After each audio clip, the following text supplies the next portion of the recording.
Selamat sejahtera kepada murid-murid. Selamat kembali ke channel Cikgu bersama dengan Cikgu di dalam video pembelajaran Geografi tingkatan 2. Hari ini, marilah kita belajar bab 9, pemanasan global.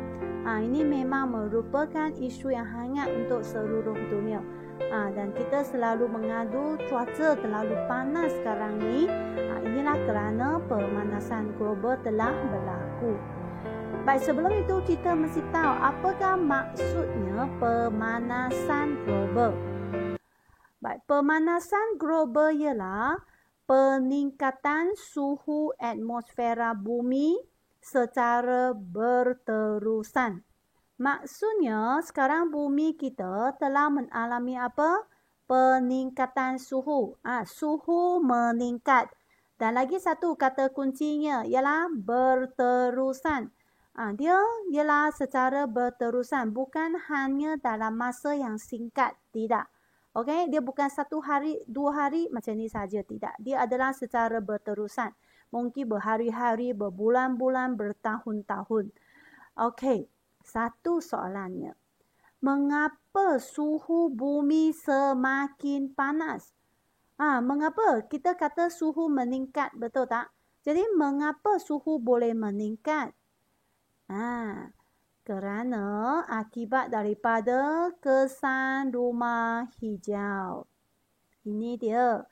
Okey, akibat daripada kesan rumah hijau, banyak haba terperangkap di atmosfera. Faham tak pelajar? Akibat daripada kesan rumah hijau, banyak haba yang daripada pancaran matahari terperangkap di atmosfera bumi. Barulah kita rasa panas. Satu soalan lagi. Mengapa cikgu kata haba matahari terperangkap dalam atmosfera? Mengapa haba ini boleh terperangkap? Kita tak guna jaring pun? Kerana pertambahan gas karbon dioksida. Klorofluorokarbon iaitu CFC. Bukan KFC ya pelajar. Dan lagi bahan pencemar yang lain. Contohnya metana, nitrous oksida. Okey? Banyak lagi.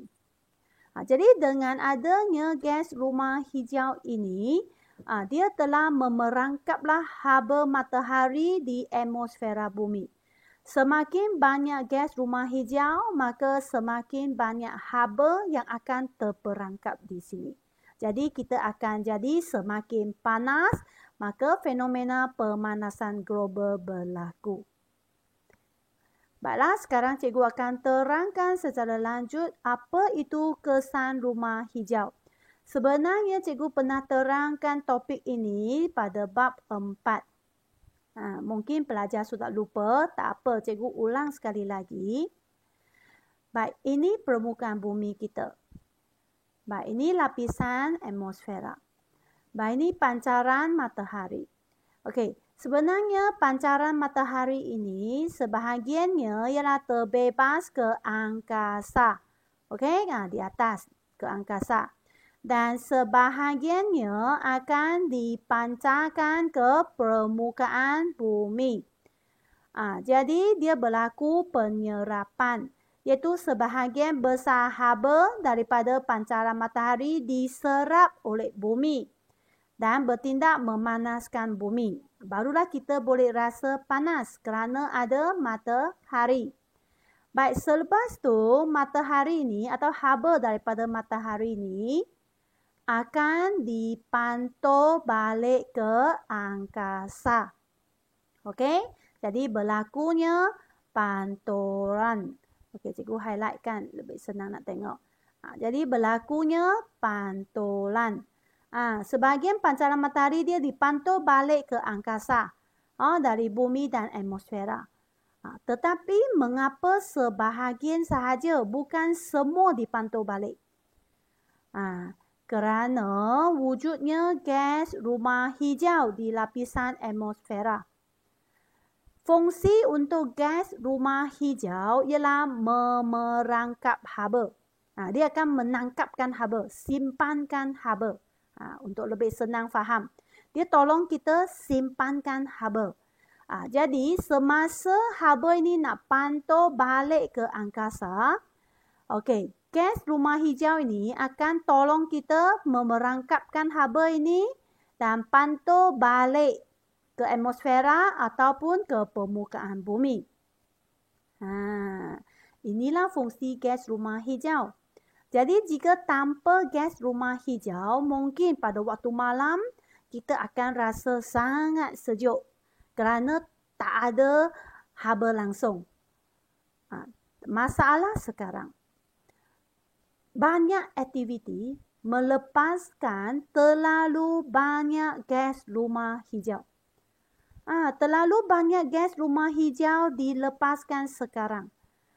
Jika gas rumah hijau semakin banyak, apakah kesannya? Kita sudah kata fungsi gas rumah hijau ialah memerangkap haba. Jadi jika gas rumah hijau bertambah, maka haba yang diperangkap juga bertambah. Jadi di dalam atmosfera kita akan rasa semakin panas kerana haba ini bertambah. Itulah dipanggil kesan rumah hijau. Baiklah, sekarang kita nak lihat faktor-faktor pemanasan global. Okey, masuk ke faktor-faktor pemanasan global, tadi kita sudah kata pemanasan global ini adalah disebabkan oleh kesan rumah hijau. Dan mengapa boleh berlaku kesan rumah hijau? Kerana adanya gas rumah hijau. Jika gas rumah hijau itu bertambah banyak, maka haba yang diperangkap juga bertambah. Barulah berlaku pemanasan global. Jadi jika kita nak mengkaji faktor-faktor pemanasan global, kita akan lihatlah dari mana gas rumah hijau ini datang. Okey? Dia dilepaskan dari mana? Itulah faktor-faktornya. Baik, kita lihat. Dia adanya faktor aktiviti manusia. Yang disebabkan oleh manusia. Dan satu lagi ialah faktor semula jadi. Dia ada dua faktor sahaja. Okey, kita lihat faktor aktiviti manusia dulu. Okey. Baik, faktor aktiviti manusia yang pertama ialah aktiviti pertanian. Yang menggunakan racun serangga dan juga baja kimia yang secara berlebihan. Dia akan melepaskan gas rumah hijau. Okey, penyahutanan. Apa itu penyahutanan? Iaitu pemusnahan hutan secara kekal. Jika kita melakukan penyahutanan secara besar-besaran, sama ada untuk aktiviti pertanian, pertempatan ataupun perindustrian, apakah akibatnya? Walaupun penyahutanan ini dia tidak melepaskan gas rumah hijau. Tapi pelajar masih ingat tak semasa pelajar belajar sains, dalam proses fotosintesis, tumbuh-tumbuhan ni dia akan menyerap karbon dioksida, betul tak? Jadi jika tanpa ada pokok-pokok ini, okey? Jadi karbon dioksida akan bertambah. Dan karbon dioksida merupakan salah satu gas rumah hijau. Okey, yang ketiga, pembebasan asap dari kenderaan bermotor dan aktiviti perindustrian kilang. Mengapa? Kerana mereka menggunakan bahan api fosil sebagai bahan bakar utama. Bahan api fosil contohnya apa? Contohnya petroleum dan arang batu. Jadi dia melepaskan gas-gas rumah hijau. Akhir sekali ialah pembakaran terbuka. Sampai sekarang masih ada orang yang suka bakar sampah secara terbuka atau bakarkan daun-daun kering. Sebenarnya kelakuan ini akan melepaskan gas rumah hijau. Ini merupakan faktor aktiviti manusia. Baik, seterusnya kita lihat faktor semula jadi. Baik, yang pertama ialah letusan gunung berapi. Letusan gunung berapi, dia keluarkan banyak asap dan debu. Dalam asap ni dia akan mengandungilah gas rumah hijau.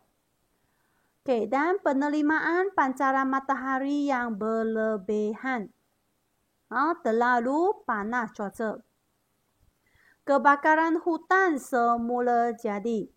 Jika cuaca terlalu panas, hutan juga akan bakar secara sendiri. Okey, jadi semua ini juga akan melepaskan gas rumah hijau. Jadi tadi saya selalu kata gas rumah hijau. Datang dari mana sumbernya? Kita nak lihat. Gas rumah hijau ini datang dari mana? Tentulah datang daripada aktiviti yang tadi cikgu kata itu. Kita lihat. Aktiviti pembakaran terbuka. Dia melepaskan gas rumah hijau apa? Karbon dioksida. Jenis gas yang di sini adalah semuanya gas rumah hijau. Okey, manakala penjanaan tenaga elektrik terma, dia juga akan mengeluarkan karbon dioksida. Pengangkutan dari kenderaan mengeluarkan karbon dioksida dan karbon monoksida. Perindustrian keluarkan karbon dioksida, nitrogen dioksida dan CFC. Pelajar, yang CFC itu dia bukan sahaja dilepaskan daripada kilang. Dari rumah pelajar juga ada. Contohnya apa? Contohnya dari peti sejuk ataupun dari penyaman udara, iaitu aircon. Okay? Pertanian akan mengeluarkan metana dan nitrous oksida. Letusan gunung berapi akan mengeluarkan karbon dioksida, karbon monoksida dan sulfur dioksida. Jadi pelajar kamu cuba perhatikan banyak aktiviti yang melepaskan karbon dioksida. Hanya di sini pertanian tak ada sahaja. Jadi pokok penting tak pelajar? Tumbuh-tumbuhan adalah sangat penting untuk menyerapkan karbon dioksida. Baik, untuk video ini cikgu akan terangkan sampai 9.2 sahaja. 9.3 dan 4 cikgu akan sambung di video yang seterusnya. Terima kasih kerana menonton dan mohon sokong dengan tekan subscribe supaya boleh mengikuti video yang seterusnya. Jangan lupa jawab soalan kuis di dalam description video. Baiklah, kita jumpa lagi. Bye-bye.